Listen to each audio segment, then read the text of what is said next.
Bienvenidos a este espacio de información sobre inmigración en los Estados Unidos con los abogados Alejandro Vázquez Sánchez y Luis Negrón. Hoy hablaremos sobre el futuro de los I-220A en los Estados Unidos, el endurecimiento del asilo por la Corte Suprema, el parol humanitario, CBP-1, los permisos de trabajo, peticiones familiares y residencias permanentes. La primera pregunta, abogado: ¿cómo endurece la nueva decisión de la Corte Suprema las apelaciones de asilo? Sí, gracias por la invitación.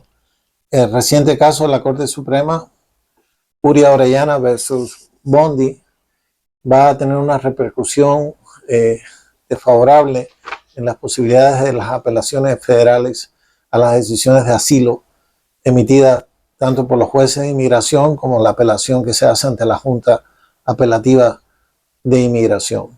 El porqué es porque la Corte Suprema, por mayoría, establece que la interpretación de la norma debe dar deferencia al órgano administrativo en cuanto a la interpretación de los hechos, limitando la facultad de establecer persecución pasada o temor fundado de persecución, que son las bases para el asilo, en los casos en que se va a interpretar la decisión de los jueces, dándose una deferencia a la decisión de los facts o los hechos del caso, y si esta interpretación de los hechos del caso llaman el estándar de pasada persecución o temor fundado de persecución. So, va a tener una limitante en cuanto a recurrir a las Cortes Federales para revertir los fallos de la Junta de Apelación.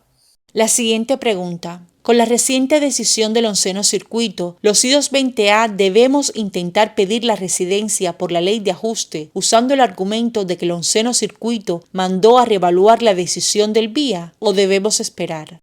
Es una decisión que se debe hacer en caso por caso y con los abogados que están manejando los casos.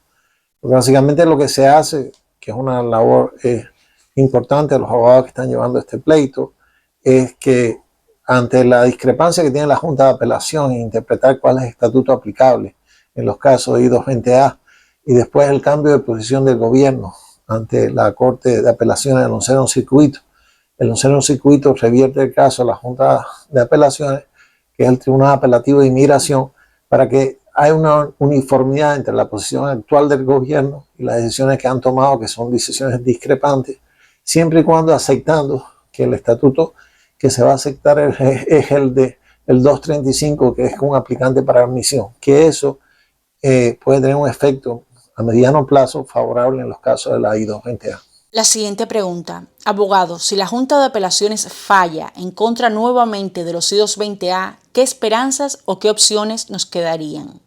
A mi modo de ver, se puede recurrir de nuevo al 11º Circuito porque es una interpretación de derecho. No es como en los casos anteriores, en la pregunta anterior, que es una interpretación de los hechos que motivaron el asilo, sino esto es una interpretación legal de la manera que uno es aplicante para admisión y cómo debe ser procesado. Yo siempre creo que va a haber un recurso de nuevo ante las Cortes Federales y, si es necesario, ante el Tribunal Supremo. Otra pregunta: ¿cuál es la actitud actual de los jueces con los I-220A que aplicaron a las residencias en las Cortes? ¿Están denegando o dando más tiempo? En la mayoría de los casos, la posición de los jueces es no admitir las aplicaciones de ajuste de estatus porque están muy limitados por las decisiones del Tribunal Apelativo, de la Junta de Apelaciones. Pero en otros casos los jueces están dando más tiempo, lo cual en esta circunstancia es una ventaja o es una ganancia, porque están dando más tiempo en que en una audiencia individual se decida los méritos de esta aplicación de ajuste de estatus. Por lo tanto, la decisión de aplicar o no en los casos decididos antes de un juez depende del juez, de cómo el juez valore estos casos y las posibilidades reales que hay de extender los mismos. ¿Qué pasa si soy I-220A y hay un cambio en Cuba? Si aplico a la residencia, ¿me puede beneficiar que me den el derecho a esperar en los Estados Unidos la decisión? Bueno, acuérdense que la ley de ajuste cubano está ligada a la ley Help-Portance, que cualquier cambio en la ley de ajuste cubano tiene que estar aprobada por el Congreso. Básicamente yo no creo que pueda ser de ahora para luego que deroguen la ley de ajuste cubano. Esta es una pregunta que todas las personas a diario lo hacen en cuanto a la posible inminencia, ¿no?, de un cambio político en Cuba que conlleva una derogación de la ley de ajuste cubano. Yo creo que esa no es la pregunta importante ahora, sino la pregunta importante es, ¿eres I-220A, estás en corte? ¿Qué posibilidades reales tienes de aplicar la ley de ajuste cubano con el juez que está a cargo del caso? Si se puede esperar o si se aplicó al servicio de inmigración. Y siempre va a haber una posibilidad ante un cambio en Cuba, ante la derogación de la ley de ajuste cubano, de aplicar. Ahora, la gente dice, los efectos van a ser prospectivos o retroactivos. Principios normales, aunque las leyes migratorias pueden ser retroactivas, los efectos de los mismos normalmente han sido prospectivos, conscientes que esta ley está unida a la ley Hart-Burton en relación con el embargo, y va a haber un debate en el Congreso o va a haber un anuncio en el mismo, lo que va a dar tiempo, a mi modo de ver, de poder someter las aplicaciones en tiempo y forma sin que las mismas queden vedadas. Soy I-220A. Apliqué hace 9 meses a la residencia y tengo permiso de trabajo. ¿Cómo hago para cerrar mi corte? No, es muy difícil que un I-220A, porque tenga una aplicación para residencia, pueda cerrar su corte. Porque de inicio la jurisdicción para un I-220A, que no sea un aplicante extranjero, que son las mayorías, porque entraron no por un puerto de entrada, la jurisdicción es la corte. Si tú vas a alegar que estás cerrando porque tienes una residencia ante el servicio de inmigración, el juez te va a decir, primero, la jurisdicción no es el servicio de inmigración, soy yo. Y segundo, yo no te puedo otorgar este beneficio porque lamentablemente hasta ahora no se puede equiparar la interpretación que hay por la Junta de Apelación, que en un I-220A es un parol. Pensar que con una aplicación para residencia, siendo I-220A, se va a cerrar la corte, yo creo que no es realista en este momento. La siguiente pregunta. ¿Están aprobando los permisos de trabajo de las personas que aplicaron a la residencia? Yo llevo más de un año esperando. Lo están aprobando, pero de manera muy lenta. Y depende de los países que sean o algo así, aunque en los últimos días hemos recibido aprobaciones de personas que son cubanos, que han aplicado la ley de ajuste cubano y que los permisos de trabajo se han aprobado. Y en los casos últimos que hemos recibido, llevan 5 o 6 meses de espera, no llevan mucho más. Si a una persona que entró con parol humanitario la detienen, ¿debe inmediatamente pedir un habeas corpus? No necesariamente, inmediatamente no, aunque esto hoy día se ha agotado muchísimo. Primero, el hecho del habeas corpus es si la detención es ilegal o no, en base a si la persona se le tenían determinados beneficios. Puede ser una persona que entró por el programa de reunificación familiar, que fue admitido con un parol, que hicieron un vetting process antes de entrar y que aplicó la residencia antes de que revocaran el parol. Yo creo que la detención, el habeas corpus puede tener una base, porque puede cuestionarse que la detención sea legal o no, porque la persona no violó ninguna ley migratoria. Ahora, una persona que en estos casos es arribante extranjero, es primera casilla, y en primera casilla normalmente las personas no tienen derecho a fianza. Si se va por el camino a la fianza, el habeas corpus no es el mecanismo para esgrimir como una violación, porque realmente el juez no tiene facultades para darla. Ahora, si se va por el camino que es una detención ilegal, porque la persona aplicó antes que el parol fuera revocado, yo creo que hay alguna base para hacerlo. La siguiente pregunta. Si apliqué al asilo y a la ley de ajuste cubano, ¿debo poner fin a mi petición de asilo? Mi modo de ver, no, porque si pone fin a la petición de asilo y es afirmativa, es decir, con el servicio de migración, lo más probable es que lo refieran a la corte. Buscando un beneficio va a tener un perjuicio. Ahora, si aplicó el asilo a la corte, está aplicando la ley de ajuste cubano, cerrar el asilo en corte o cerrar el caso en corte no está mal, ya sea primera casilla la persona, porque es un arribante extranjero, la jurisdicción recae con el servicio, o cerrarlo siendo segunda casilla, si quiere continuar con el servicio, el juez acepta cerrar el caso. Pero esos son los dos supuestos donde yo consideraría cerrar los casos en corte. Ahora, porque aplicó la ley de ajuste cubano, ya sea primera casilla o entró por el programa de reunificación familiar o CBP, y no está en corte, y hizo un asilo antes del año y un día, y ahora el año y un día hace el caso en corte. Si cierra el caso de asilo, lo más probable es que lo pongan en corte. Entré con CBP, apliqué la residencia y cerré mi corte. ¿Debo informarle a USCIS de que cerré mi corte? Sí, claro, debe informarle si aplicó la residencia. Si cuando aplicó la residencia estaba en corte y no había cerrado su caso y después lo cerró, debe notificar correctamente la decisión de la corte al servicio de migración, incluyendo su número de referencia en la carta y su número de extranjeros y adjuntando copia a la decisión, lo que va a facilitar el proceso de adjudicación de la misma. ¿Un residente enfermo puede hacer una petición familiar a su esposa? Sí, eso no excluye. Cualquier residente puede pedir a su esposa, esté enfermo o no, porque el vínculo existe, que es el vínculo del matrimonio y tiene derecho.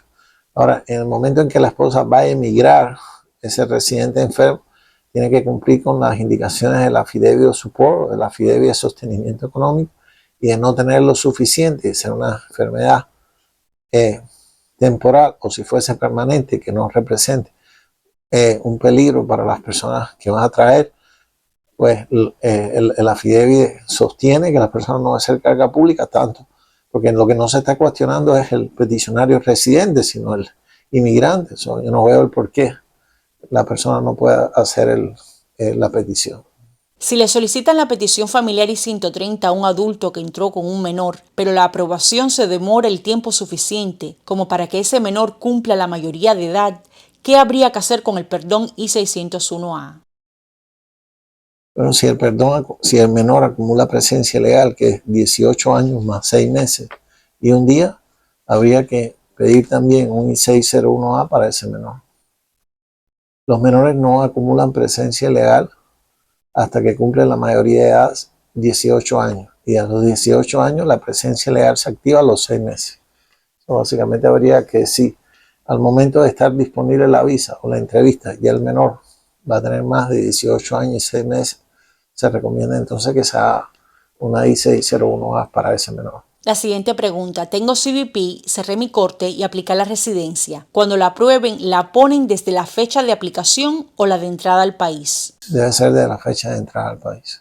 Siempre y cuando aplicó, lleva un año y un día aquí, la residencia siempre va retroactiva a 30 meses o a la fecha de entrada. Si se demoró un poco más, siempre casi cumple los 30 meses, a no ser que cuando haya aplicado haya pasado los 30 meses de cuando usted entró, que lo más que puede retroceder son 30 meses. Yo soy del parol humanitario. Después de 600 días de espera, me mandó USCIS a tomar fotos. ¿Será bueno para mi caso? Bueno, sí es bueno porque lo están revisando y cualquier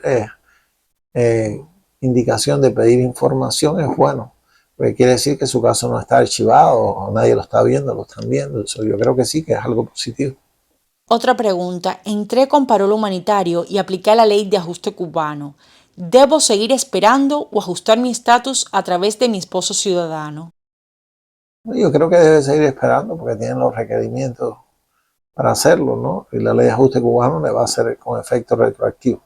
En el caso que se complicase el tema de la ley de ajuste cubano en cuanto a las posibilidades de tener una residencia, que no lo creo que sea viable porque cumple con todos los requisitos, podría valorar la petición y el ajuste de estatus de nuevo con su esposo, pero no creo que sea necesario en este momento tomar una decisión tan apresurada, aunque un análisis de los mismos obedece una revisión más profunda del caso, pero no creo que a priori, sin dar un consejo legal al respecto, necesite someter de nuevo a otra I-485.